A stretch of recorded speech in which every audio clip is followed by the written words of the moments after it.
This is NC Spin, an unrehearsed discussion on issues of interest to North Carolinians. Now, here is your moderator, Tom Campbell. Welcome. You've heard and read the spin the media and the politicians have put on the issues of the day. To get the correct spin on what's going on in North Carolina, let's introduce you to our panel of experts. They include one of our favorite journalists, Cash Michaels from the Carolinian and the Wilmington Journal, former State Representative Gene Arnold from the County of Nash, former Representative Connie Wilson, and former Supreme Court Justice Bob Orr. I was telling them before we got started, this is our 936th show. This is the first of the whole 935 shows that we've done without John and Chris, who are away this week. Well, this week we're going to ask our panel to discuss the state of race relations in our state. We'll provide some insights into the latest election events and talk about why a high school diploma is no longer enough to earn a middle-income living, and what we can do to better meet the needs of employers. Plus, as always, we're going to ask the panel to tell us something we don't know. Let's get started. Following the Charlotte shooting of Keith Scott, we witnessed protest and rioting that raised questions about the state of race relations in our state, trust in law enforcement, and the new police cam law. I want to ask each of the panelists, on a scale of 1 to 10, with 1 being the lowest, 10 being the highest, how would you rate race relations in our state right now? Cash, I'll start with you.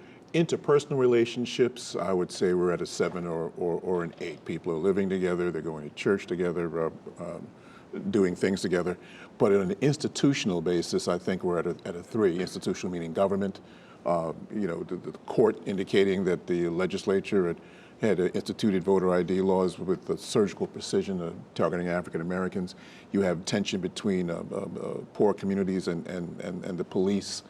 So we have a lot of work to do institutionally, no question about it. Gene, how would you rate it? Tom, I would go with a 5, but a tenuous 5, meaning that race relations could go either way, higher or lower. But I think it's leaning toward going to a little worse relations. It seems that with all of the protests that you see, people are becoming used to it. The Black Lives Matter, the police camera situation, all of those seem like a line is being drawn into the sand, waiting for something to tip it one way or the other.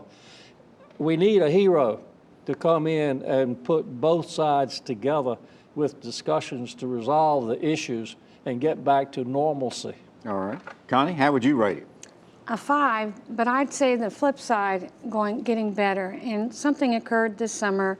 Representative Garland Pierce, who's chair of the Black Caucus, had a press conference along with some other Black Caucus members, and there was a wonderful meeting, almost like a summit that occurred, that was sponsored by the League of Municipalities. You had about 100 law enforcement folk here. So conversations are occurring. And like Cash said, we've got the interpersonal and the institutional. And we have wonderful people in the state. The press doesn't maybe cover it because it's not, the kind of stuff that sells newspapers, but there are people behind the scenes that are doing the right thing for the right reasons, and this is an awesome state. Bob? I'd give it a 6. I think for those of us who grew up in the generation of the segregated South, we've seen incredible positive steps in race relations in North Carolina.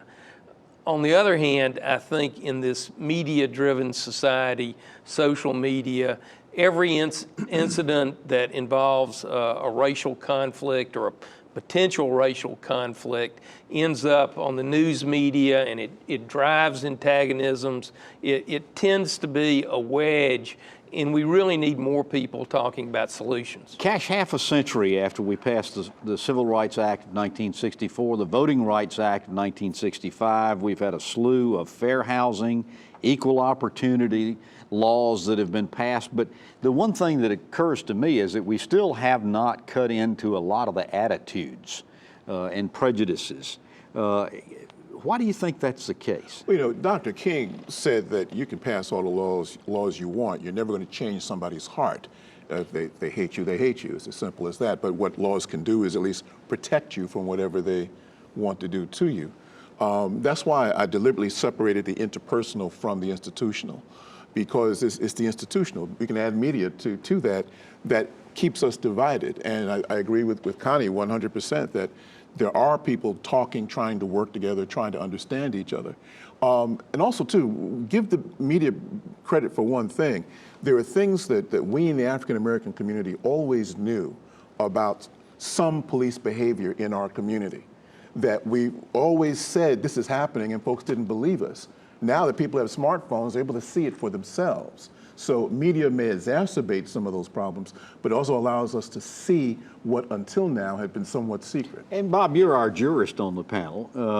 Let's talk about this body cam law, because there are a lot of people saying that they want to see it repealed because of the fact that it precludes the public from really finding out what does happen in some of these instances. What's your take on this? Well, I think we're searching for a balance between transparency and openness so that the black community has confidence in law enforcement. On the other hand, we have a responsibility to the men and women of all races that go out day in, day out and police our communities, and trying to figure out what's that proper balance with body cams and revealing what those show. It's going to take some time. And I think, Gene, most of us really fervently believe that the people who wear our uniforms and are involved in law enforcement are good people who are earnestly trying to protect the public safety of people in North Carolina. But the statistics clearly show that people of color are stopped and issued traffic citations more frequently than are whites. They are oftentimes, when they are tried in court, they are given sentences that are harsher than are whites. What can we do? A lot of this just erodes trust between races. What can we do to improve this trust? You said we needed a hero. What do we do? Well, I think, first of all, you can't, to Cash's point, you can't legislate love, but you can certainly address that issue. And I think there has to be, as has been said before, a communications route set up. The community police meetings with the neighborhood meetings, things like that. The body camera issue, I think every policeman should have to wear one. I don't think it should be made public, because then you're into, in a court trial, you give a criminal the right not to incriminate themselves, and I think that should still apply to the police. But it should be shown in court. It should be brought to bear immediately to keep from having some reaction, adverse reaction to whatever the event may be. This is not an issue that was created overnight. It certainly is not going to be fixed overnight, but it's going to take, in my opinion, a strong person to start something well. We need another Dr. King. Yeah. I don't know where the one is, be he black or white, but we need a strong voice like he had. A leader that people will respect and trust and Both follow. sides. Connie, one of the big steps so far as improving the crime rates is concerned, that has been talked about quite a bit, is community policing groups. To your knowledge, how effectively has this been implemented in North Carolina? Well, I'm over 50 years old, and it's been a while since I've read a newspaper article about it, but Charlotte went to that many years ago and tried it, and they did have good results. So from the articles I read, from talking to folk, the police chiefs around this state are very aware that community policing and being involved in the community is extremely important, and there's a growing focus in that area. Cash, final word. What do you think it's going to take to improve trust and improve relations? Well, first of all, you can forget another Dr. King coming. We have to be Dr. King.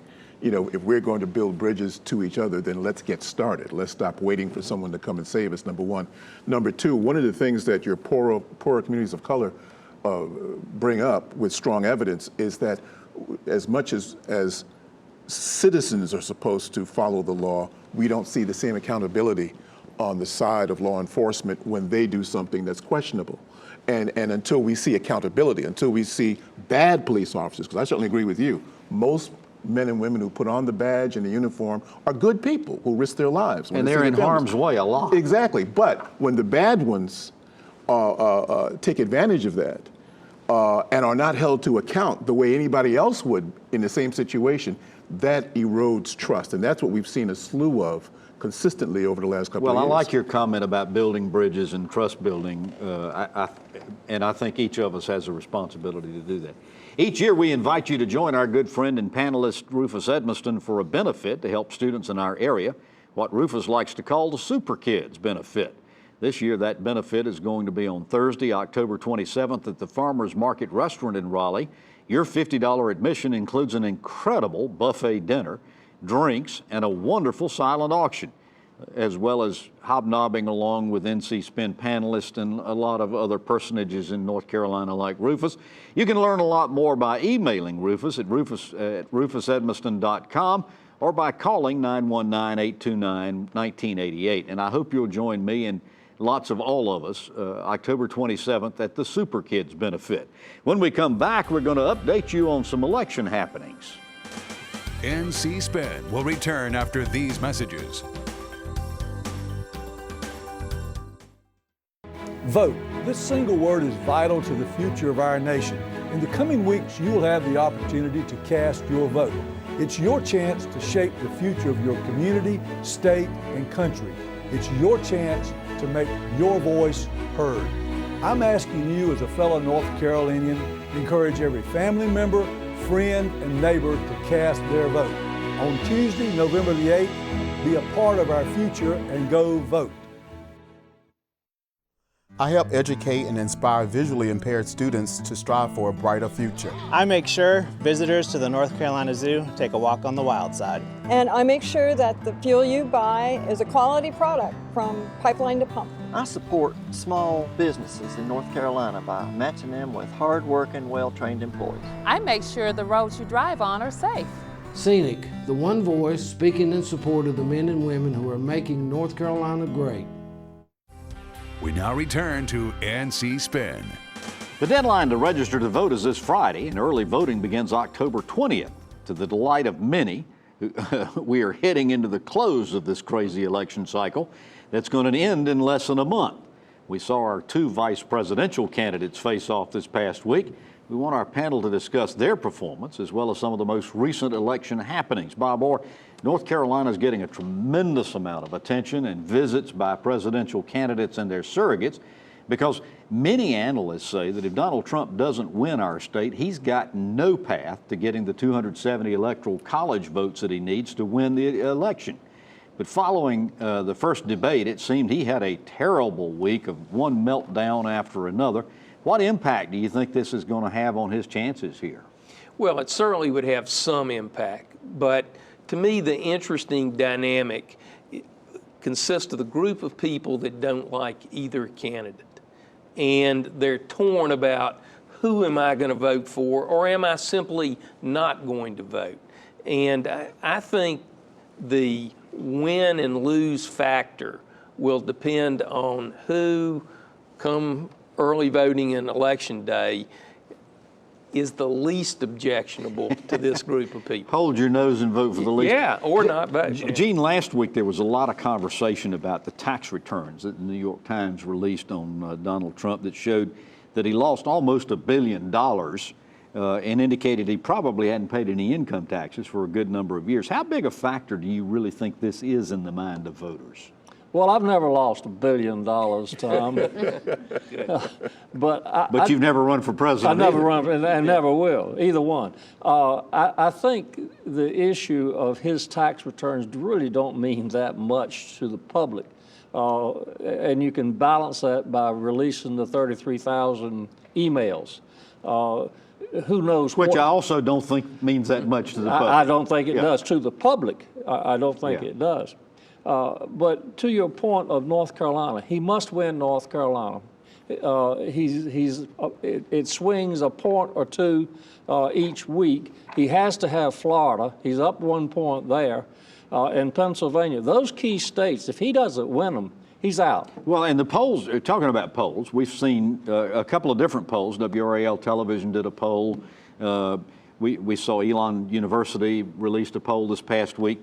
One has up one by 1 point, and the other one has the other one up by 1 point. All of them were within the margin of error. Why so close, Cash? Why is it that, and what's it going to take for these people there's something like 6% undecided. What's it going to take for them to change, make their decision? I actually think that by talking about Trump's taxes and Trump's other vices, we won't need to go into them because it's too long for this program, it leaves a bad taste in the mouths of many of those 6% that haven't made up their minds yet. And so that when they get to that voting booth and they really think about it, because let's face it, most people really aren't going to make up their mind, or most of that group really aren't going to make up their minds until Election Day or when they do go to that booth. I've made up my mind already. I can't wait. I can't wait. And there are a lot of people like me who can't wait either. Connie, let's move down the ballot a little bit. Deborah Ross, Richard Burr, they've gotten hung up on this sex offender registry, and he says she didn't support it. She says it's a lie. Fountain Odom, whom you served with in the legislature. Is this an issue that anybody really cares about, or is this just a way to throw up some mud? I think it's an issue that piques people's interest because, support of a sex offender bill should be pretty much a no-brainer. My understanding is she was the only legislator who did vote against it. So I do think it shows kind of where her political philosophy is, and that's what they're pointing out there. And it's smart on her campaign's behalf to come out and do a preemptive strike instead of waiting, Well, he's already attacked it. Bob, the other thing is that in the gubernatorial race, we got a situation in which there are charges and countercharges about Roy Cooper's management of the FBI crime lab. Is that something that voters care anything really about? Marginally, but in a lot of ways, Roy Cooper is a blank slate to most voters. And I think the McCrory campaign's struggling to sort of figure out some way to identify Cooper in a negative context for voters. Now, obviously, Governor McCrory's been hit with a lot of negatives, but Cooper is really sort of vanilla pudding. And then we get into the Attorney General's race, and we've seen mud being thrown in that.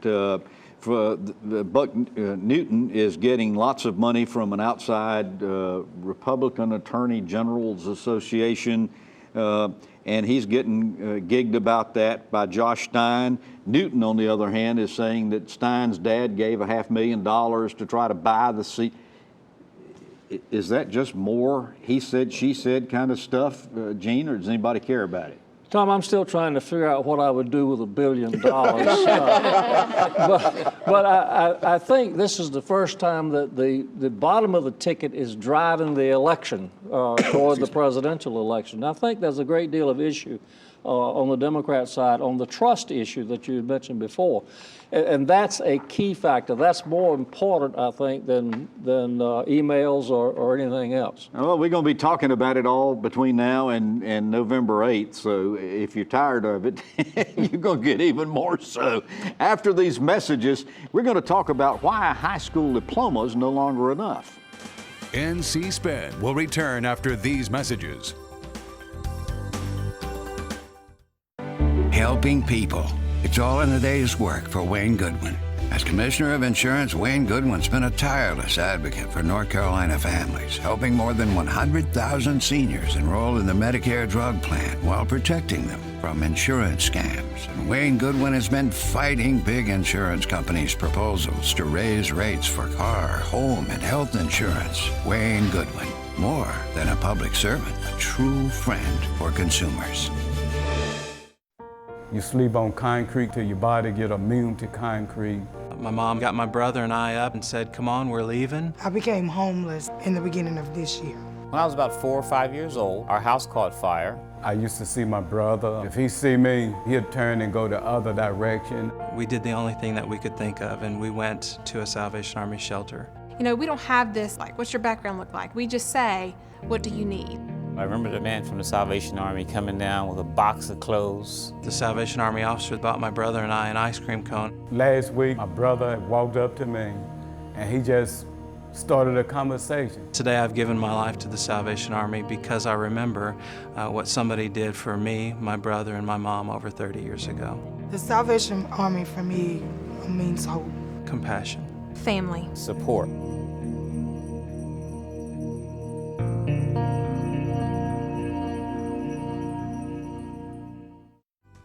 We now return to NC Spin. During this election campaign, we've heard a lot of discussion about HB2, taxes, teacher pay, and a barrage of nasty ads. But the topic not getting enough attention is how to provide workers needed for higher paying jobs. As we shift from a manufacturing to service sector and technology economy, it's increasingly obvious that in order to earn a middle class income, we need a better educated workforce, and a high school diploma is no longer enough to maintain and grow that middle class.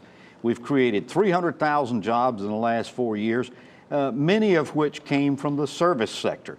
So Gene Arnold, let's talk about this. You were a longtime board member and chair of the Public School Forum in our state. What can we do to better provide the skills the employers need, and how must education change to meet those needs? Tom, 2 weeks ago you asked David Diamond almost the same question, and he came up with the school system. Well, I want to get a right answer. Okay, and I haven't.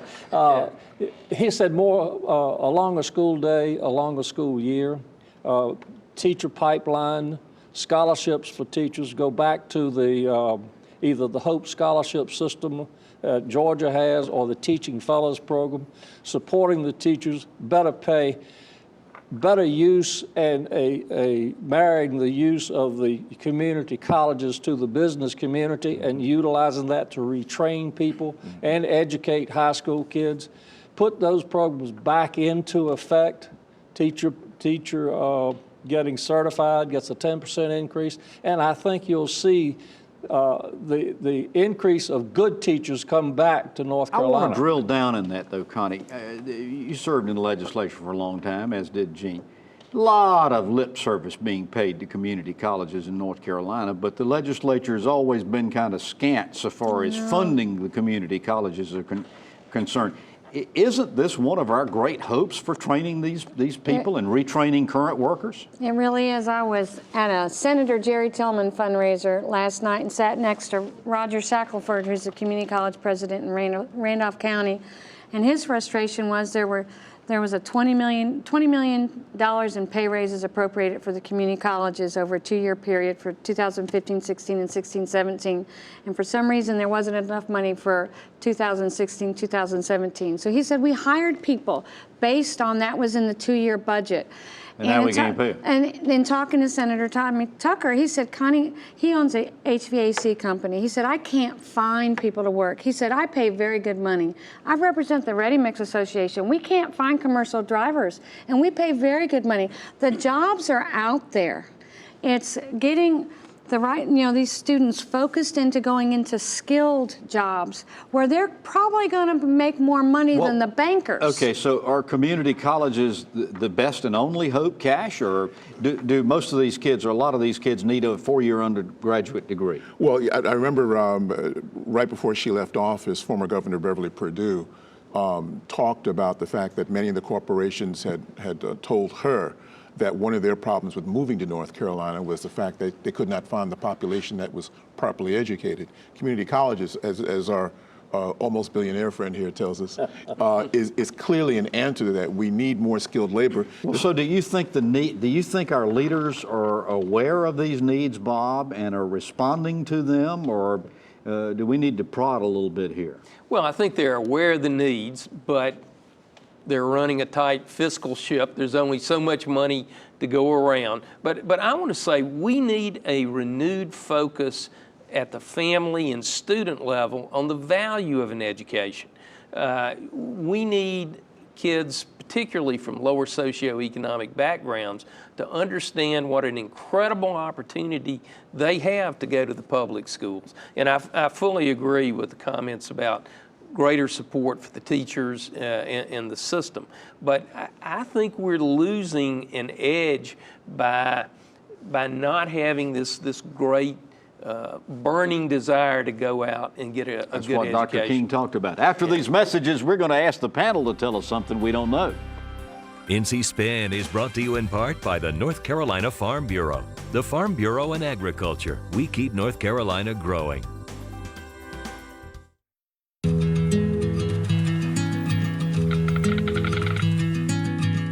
The cost of everything has gone up dramatically over the last 75 years.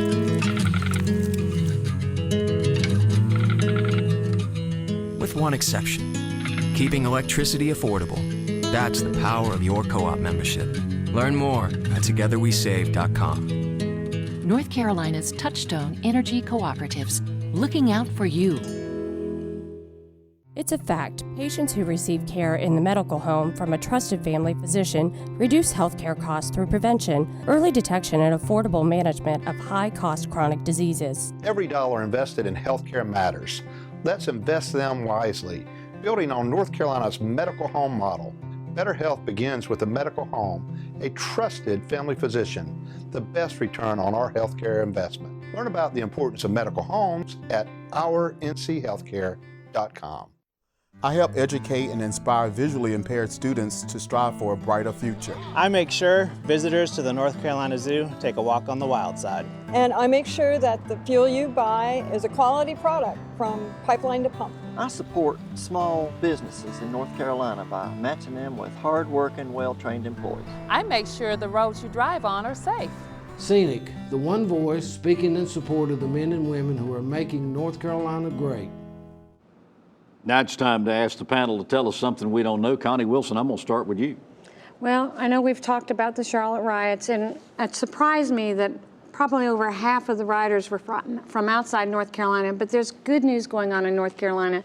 A couple of months ago in Raleigh, it was announced that there was a truce between 5 different gangs that had occurred. There was a nonprofit group that done such a wonderful job pulling them together. So there's lots of good news going on there on race relations and interpersonal relationships within Bob communities. Orr, tell us something we don't know. It's reported that almost 45% of the applicants for the North Carolina bar exam this July failed. Wow. And this creates an incredible pressure on young men and women who've spent thousands of dollars for a 3-year law degree at excellent institutions to have this 2-day exam serve as an impediment. Says something about the education they're getting too. Cash Michaels, tell us something we don't know. A group of activists in Winston-Salem had been lobbying the Winston-Salem-Forsyth County Public School System to institute a Black History course mandated for graduation to help poor students there in particular get a better sense of self-esteem and their place in American history. The system is moving toward that. They're not moving toward establishing the course, but they're going to implement or emphasize Black history more in their American history curriculum. Gene Arnold, tell us something we don't know. A new television show has hit the airways on Education Matters, and that's the name of it, Education Matters, hosted by Keith Poston, president of North Carolina Public School Forum. And we have every confidence it's going to be a good one. Well, you've heard our spin on the issues of the day. To stay informed all during the week, give your feedback and read my weekly column.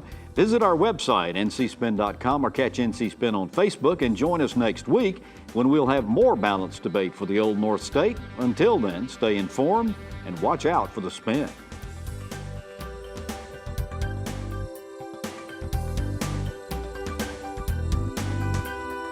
Join us next week and get the spin on issues facing our state.